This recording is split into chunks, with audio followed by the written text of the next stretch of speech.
كان المرشد يقول إذا لم تخلو القارورة من الماء كانت فيها الهواء وعود কোন এক পীর সাহেব বলতেন যখন কোনো বোতল দেখবে পানি নেই সেই বোতল খালি সেই বোতল অবশ্যই হাওয়া থাকবে ওই বোতল তুমি যদি কোনো সমুদ্রে কিংবা পুকুরে নিয়ে পানি ভরতে যাও হাওয়াটা বার হয়ে যাবে যখন পরিপূর্ণ পানি ভরে যাবে তখন বোতলটা ডুবে যায় হারিয়ে যায় আর খুঁজে পাওয়া যায় না ঠিক আমাদের দিলে আল্লাহ তাআলা একসময় ভয় ছিল আল্লাহ তাআলা মহব্বত ছিল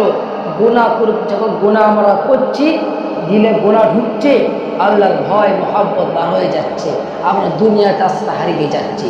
যেদিন আমাদের দিল পুরো গুনাহ করতে করে পুরো পরিপূর্ণ হয়ে যাবে আমরা গুনায়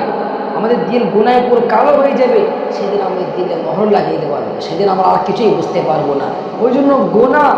করতে হয়ে যাচ্ছে কিন্তু আমাদের ইস্তেগফার করতে হবে তওবাতিল্লাহ করতে হবে